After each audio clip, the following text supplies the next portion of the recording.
नमस्कार दोस्तों, आप सभी का स्वागत है। आज के इस वीडियो में हम संख्याओं की जानकारी भाग 4 के बारे में पढ़ेंगे। आज के इस वीडियो में हम यह सीखेंगे कि आकलन के तरीके क्या होते हैं और इन्हें किस प्रकार किया जाता है। आकलन के तरीकों में जो सबसे पहला तरीका आता है वह होता है दहाई के निकटतम। इसका मतलब कि दी हुई संख्या दहाई के किन विभिन्न संख्याओं में से कौन सी संख्या के निकट है। तो यहाँ हमारे पास दहाई के कई विभिन्न संख्याएं लिखी हुई हैं और इस तरीके को समझने के लिए अब हम एक संख्या लेंगे। तो मैंने लिया 24। तो 24 दहाई के किस दो विभिन्न संख्याओं के बीच आएगा? तो वह आएगा 20 व 30 के बीच। तो अब मैंने 20 व 30 की संख्या रेखा बना ली। 20 व 30 के जो बीच में संख्या होती है वह होती है 25 और इस संख्या रेखा में 24 कहाँ है? तो वह 20 के बाद वह बीच की संख्या 25 से ठीक एक कदम पहले है यहाँ। अब यह बताइए कि 24 दहाई के विभिन्न संख्याएं 20 व 30 में से किसके निकट है? तो हाँ, वह 20 के निकट है। इसलिए 24 के जो दहाई के निकटतम संख्या होगी वह कौन सी होगी? वह होगी 20। बहुत ही बेहतरीन। चलिए आइए अब हम दूसरी संख्या लें। अगर मैं किसी विभिन्न संख्याओं में से, जैसे मैंने ले लिया 25, तो 25 दहाई के विभिन्न संख्याओं में से कौन सी संख्याओं के बीच आएगा? जी हाँ, 20 व 30 की। तो संख्या रेखा में जब हम यह देखेंगे कि 20 व 30 में 25 कहाँ है, तो वह ठीक बीच में है।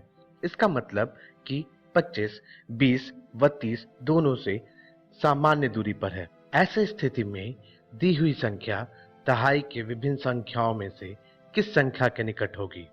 तो इस स्थिति में हमेशा याद रखें कि हम बड़ी संख्या लेते हैं। जी हाँ, तो 25 के दहाई के निकटतम संख्या कौन सी हो गई? तो वह हो गई 30। तो दहाई के निकटतम में हमने क्या सीखा कि हमारी दी हुई संख्या अगर दहाई के विभिन्न संख्याओं में बीच वाली संख्या से पहले है तो वह दहाई की छोटी वाली संख्या के निकट होगा, और अगर हमारी दी हुई संख्या दहाई के विभिन्न संख्याओं में बीच वाली संख्या वह उसके बाद है तो वह बड़ी वाली संख्या के निकट होगा। आइए अब हम आकलन का दूसरा तरीका पढ़ें। यह है सैकड़ा के निकटतम। इस तरीके में हमारी दी हुई संख्या सैकड़ा के किन विभिन्न संख्याओं के निकट है हमें यह बताना होता है। तो चलिए हम पहले एक संख्या लेते हैं। मैंने लिया 564। 564 सैकड़ा के किन विभिन्न संख्याओं के बीच आएगा? जी हाँ, 500 व 600। तो मैंने 500 व 600 की संख्या रेखा बना ली। इस संख्या रेखा में जो बीच की संख्या है वह है 550। तो क्या आप मुझे बता सकते हैं 564 इस संख्या रेखा में कहाँ होगा? जी हाँ, 550 के बाद वह 600 से पहले करीबन करीब यहाँ होना चाहिए, है ना? तो बताइए 564 500 व 600 से किससे निकट है? जी हाँ, वह 600 के निकट है। इसलिए 564 का जो सैकड़ा के निकटतम संख्या होगी वह कौन सी होगी? वह होगी 600।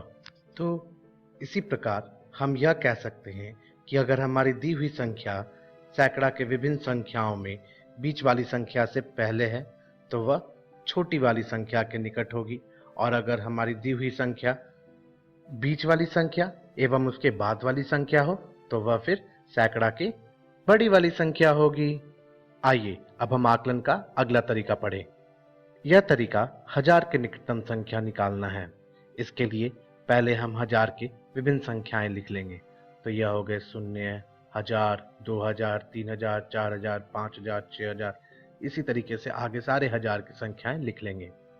अब जैसे मैंने एक संख्या ले ली 7865। तो बताइए 7865 हजार के किन विभिन्न संख्याओं के बीच आएगा? जी हाँ, वह 7000 व 8000 के बीच आएगा। तो मैंने 7000 व 8000 के बीच की संख्या रेखा बना ली। अब यह बताइए कि इन दोनों के बीच की संख्या कौन सी हो गई? जी हाँ, 7500।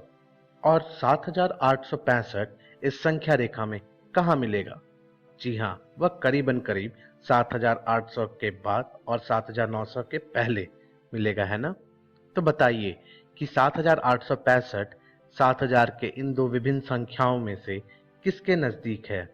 जी हाँ, वह 8000 के नजदीक है।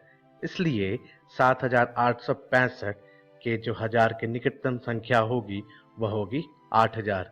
तो आज के इस वीडियो में हमने आकलन के तरीके सीखे, जिसमें हमने दहाई के निकटतम, उसके बाद सैकड़ा के निकटतम और अंतिम में हजार के निकटतम संख्या निकालना सीखा।